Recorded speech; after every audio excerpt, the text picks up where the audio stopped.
During Marathon Server Slam, there have been a few consistent questions and pain points I've seen people in the community reiterate over and over again. The main one being, how do I actually get better guns and shields? How do I go from white and green to blue and purple without having access to the later game faction upgrades? Hi, my name is Noah. You may know me as Marathonair. I've got 150 hours on Marathon across closed playtests and the Server Slam, and today I hope to answer that question. The answer to this question is one that will change as you progress through the wipe.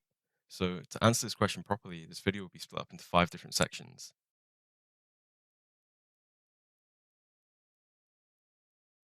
To start off, we should look at how to get upgrades during the first day of wipe. In my case, during the server slam, my first raid, I left with a purple M77. I managed to achieve this by finding an airdrop. An airdrop is a profit opportunity. It's one of the most common profit opportunities. They have fixed spawn locations on each map. Typically, one of these spawns will be active in any given run, so you will need to go out and look for them. You can see on these maps marked locations where the fixed spawns are for both perimeter and dire marsh. These maps were taken from Ceti.gg. I really recommend this website if you'd like an interactive map. They've got things like arms lockers, which are great sources for guns, alongside other points of interest like other in-game events. So, what actually is the airdrop event? Well, you'll have a terminal to interact with by the white platform. Once you interact with this terminal, an airdrop will come down, it will release 4 containers, and it will fly back up again. I highly recommend that while this is happening, you back away from the terminal and find a safe place to watch it. This process, it takes some time, and it's very visible to all the players in the lobby. While the airdrop is coming down, it broadcasts a blue light on the area, which is visible from hundreds of meters away, especially through fog, alongside a very loud sound, similar to an alarm sound. Also, be cautious. If you are on the platform when the airdrop lands, it will kill you. And if you're around the area while it's landing, it does a damage over time effect. This also happens when it's going back up, so I advise you wait for the entire event to finish before proceeding. So, what can you expect from these airdrops? Well, they're very high variance. I've seen anything from only greens to golds, multiple cases of golds happening. So, it's always worth it if you believe it's safe to call down these airdrops. Very early on, you will need to rely on luck somewhat. It's not something where you can force a specific mod or a specific build or a specific weapon. You kind of just need to roll with what you get and build from there. A key concept to understand in relation to this is that weapon rarity is not tied to the weapon itself, it's tied to the rarity of mods. Say, for example, you have an overrun AR with a grey chip mod, a green magazine mod, and a green grip mod. If you then got a blue scope from one of these airdrops and you equipped it, that overrun is now blue rarity. It's also a good practice to have longer term goals in mind. Say you want to build a very nice V75 Scar. Well, if you get a purple Vault Array mod, you can keep that in your vault to then use in future builds. You don't have to immediately equip the mods. Another source of high tier weapons early in the wipe can be found on perimeter. It's the intercept profit opportunity. This profit opportunity is announced by Oni. You'll hear in the next clip what it sounds like when this profit opportunity is available. I have Oh fuck. detected an opportunity for considerable profit. Um, So how do you do an intercept? Well, when it's announced, you'll see on your map a blue marker and a POI. You have to go to this POI, and the marker will be on a terminal that you need to interact with. This terminal will have a series of 3 numbers. There'll be multiple other terminals around the POI that you need to match the number to. When you find the terminal with the matching number, you interact with it, and it will give you a drive. You then need to take this drive to another POI on the map. You'll see in the top right corner what POI you need to take it to. When you get to this POI, you'll see another blue indicator, which indicates the terminal to interact with to spawn the UESC dropship. Be cautious when doing this, as starting this event will cause a large number of purple and blue UESC to spawn, so be ready to deal with them. I recommend area of effect damage, like Glitch's Arm Blast or grenades if you have them. Once you have killed the UESC, or while you are killing the UESC, you will need to shoot down a container off of a UESC dropship. Do note that this has a time requirement on it. You have around a minute from interacting to shoot down this container, otherwise the dropship will leave with it still attached. What loot can you even expect from an intercept? Well, it's high quality. It's higher quality than what you'd get from airdrops. In the next clip, you will see the loot that we got from doing it. This gameplay is us interacting with the terminal to spawn the dropship, then killing the UESC and looting the container. Different from airdrops, you can also get backpack upgrades. I believe it's up to blue rarity, however, I can be mistaken. I have also seen this event spawn keys. Keys will be talked about later, but they are incredibly valuable. And if you get a key, you should always try to run it. You can see that we got a blue overrun in that clip, but from playing in the server slam, you may know that the overrun is not the best weapon in the game. So what happens if you get a weapon that you really don't like, but it's got mods that you can use to upgrade weapons that you do like? A really neat feature of the Marathon modding system is that mid-run, you can de-equip mods. You can keep the mods in your inventory while getting rid of the weapon to reduce space. This tip extends to general play as well. Say you kill a team and they have some nice mods that you want to take, but they're on weapons that you don't want to use. Well, you can equip the weapon, de-equip the mods, keep the mods in your backpack, and get rid of the weapon. Going back to the idea of longer term goals, if you see an enemy with, say, a thermal sniper scope, but you don't have a sniper yet, you can de-equip the scope and keep it in your inventory for when you do have a sniper. So you're ready to get that build going as soon as you get the weapon required. This also acts as a space saving tip. The largest weapons in Marathon are 2x4 slots, and the smallest are 2x2 slots. The maximum number of mods a weapon can equip is 4, and the minimum is 3. This number is dependent on the weapon. Some take 4, some take 3. Say you just killed an enemy who has a really nice weapon that you want to take with you, but you don't have inventory space for it. You can remove the mods from your equipped weapon to save space in your backpack while equipping the enemy's weapon to take it with you. This works the same way for if enemies have nice mods on a gun that you don't want to use. You can equip their weapon, remove the mods, keep it in your backpack, and then get rid of their weapon. So you're now a week into the wipe, you're looking at further progression and longer term faction upgrade goals. What do you do now? Well, while you are still gearing up for Outpost and Cryo Archive, the one thing that I can recommend you do are lockdowns on Dire Marsh. Lockdowns are an event that can happen later into a raid where a blue ship will appear above a point of interest. You'll also have a UI element that indicates that lockdown is happening. They also cause a red field to appear around the point of interest that will cause you constant damage. To even go about doing this event, you need something called an antivirus pack. This is a consumable that can be purchased on Mida after unlocking an upgrade at level 5.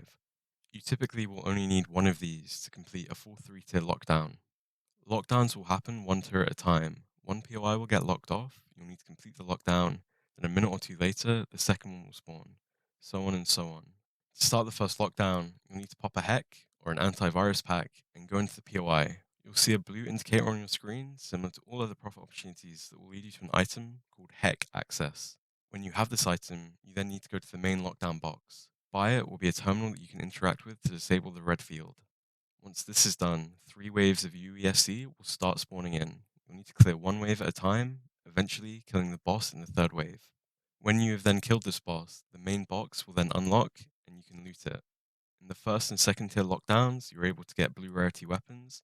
Going back to the previous point, if it's a weapon that you don't like, just strip the mods and move on. If it's a weapon that you do like, take it with you. To start the second and third lockdowns, you will need an item from the previous lockdown's chest. This is the same yellow type of item, like the Heck Access. It is recommended that one player in your squad hold all of these items associated with lockdown so that they can start the lockdown and disable the red field. The footage playing in the background has been footage of me and my friends doing lockdowns and mod bosses. We've got a large enough sample size to be able to say that lockdowns, most of the time, are worth it. Especially the later tiers, you can get gold items, and in the earlier tiers, you can get purple materials, you can get backpack upgrades, you can get better guns, and you can get consumables like signal jammers, which otherwise are difficult to come across. When going into Dire Marsh, it's always recommended to carry at least one heck, so that if a lockdown does spawn, you're able to complete it. So far, I've mainly covered weapon upgrades, but what happens when you want to get upgraded shields? Well, there are a couple methods to go about doing this. The first I'd recommend you do are hacked boxes. Hacked boxes spawn in POIs like North Relay and Maintenance, where you interact with the box and UESC will spawn in to try and kill you. You should kill the UESC while waiting for the countdown on the box to finish. Do be cautious while completing this event, however, as similar to airdrops, an alarm will play while the box is unlocking. Well, what can you expect from this lockbox? Well, similar to airdrops, it's very high variance. You'll be looking for blue and purple shields. However, I have seen green shield spawn, and it is the most common drop. So if you do get a green shield, don't be discouraged. Another thing that you're looking for from these boxes are keys to locked rooms. Locked rooms will be the next topic we cover, but they're incredibly valuable and will speed up your progression a large amount. Locked rooms are rooms full of containers present on every map that you require a key to get into. Keys come in 3 different rarities: blue, purple, and gold. There is a mechanic called key molds, which you can access at level 16 on Syac, which provide you the opportunity to get more deterministic access to blue and purple keys. These locked rooms contain a large amount of loot which match the rarity of the key itself. However, you can also get loot which is upgraded to the next tier. During the server slam, I was able to get multiple purple shields from opening blue key rooms. They were a great source for me and my entire team to be able to jumpstart our progression. You'll also be able to get weapons from the containers in these key rooms alongside materials. Overall, they're a very, very strong source of progression, and it's something that if you have a key, you should always try to open it. However, it is beaten out by one source that we'll go into next. There is one ultimate source of loot that you should be trying to go after every single run if it spawns in, and those are world bosses. There'll be one world boss on every map, however, I'm unsure about Cryo Archive. First, we'll go over the world boss on Perimeter, which is the UESC Ghost Commander. This world boss spawns in the POI overflow, and do keep in mind that all of these world bosses will put up a fight, so do not go in expecting an easy time. My tip for fighting the Ghost Commander is go onto the second floor of overflow and shoot him from the balconies. You'll be able to look into the square where his main area is and have relatively risk-free access to shooting him. If you don't want to go through the balconies, then I recommend you get on top of overflow, as this will also provide you sightlines to any teams coming to try and third party or contest you. Now, what about Diremarsh? Well, Diremarsh has its own world boss called the Flame Warden. The Flame Warden will spawn under algae ponds. He fits the role of a juggernaut, so be prepared and bring a lot of ammo. Alongside this, EMP grenades should be used, especially when he puts up his big shield that prevents shots from every angle except from behind him. EMP grenades are his biggest weakness and they make the fight much easier, but the fight is not impossible without them. It just requires significantly more ammo. Once you've killed these bosses, what loot can you expect? Well, first things first, they will drop the weapon that they are using to fight you with. The Ghost Commander can drop a Burt SMG in either blue or purple. The Flame Warden can drop a HMG in either blue or purple as well. However, this isn't the main loot that we're looking for from these bosses. It's just a nice extra thing to always keep in mind. The main thing you'll want to look for is on the boss's body itself. These bosses can drop blue and purple shields, blue and purple backpacks, and purple valuables, alongside shell IDs, which are required to make superior key molds. All in all, these bosses in general are all in one source for your progression. When they come up, you should always be looking to see if you can kill them. You'll know when a boss is spawned because by their POI there will be yellow UESC tape. It looks kind of similar to crime tape. My final tip is to use your barters on your factions. This system at large went unexplored during the server slam by many players. I highly recommend that you unlock the first 5 upgrades at every faction as soon as you can. This then unlocks the first capstone for those factions. This capstone provides you access to bartering for purple, green, and blue gear. These barters, you require green and blue materials. However, if you're collecting them, it will be something that you can get very, very juiced gear from very early. I was able to barter for a purple har for 5 tachyon filaments. For reference, those tachyon filaments took me 2 or 3 hours in total to farm. It will get you access to gear far beyond your means in a way that does not require RNG. Alongside this, things like the blue heal and shield charges were up for barter on New Caloric. These were incredibly valuable. They were able to let me very quickly reset in fights, and especially once you start getting to blue shields, they will let you pop a single shield charge to get back into the fight very quickly. One to look out for if you're looking for specific weapons that are rare in the world is Traxxas. I previously mentioned getting an Impact Har on Traxxas. This weapon, very, very difficult to find in the world. I did not hear a single story of anybody finding one except for key rooms. Another example that a friend had was a barter for a Copperhead SMG. The Copperhead is very strong. It's a very good gun.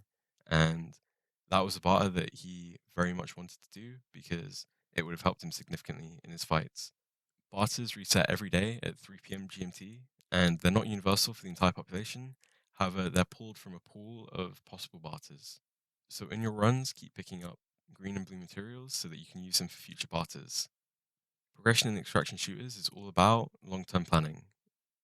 When you start to master these systems, you can start being able to plan long-term, and this will really, really help more than I could even explain. It's one of those things where having a long-term goal will give you the direction you need to be able to have efficient raids every single time. I hope that you were able to learn something from the tips in this video. I personally put them into effect during the server slam and managed to have an incredibly productive 4 days. I managed to end the Server Slam on level 45 with a vault value of 106,000 credits. By using these tips, I was able to accelerate my early game progression so that I could focus on longer term goals quicker.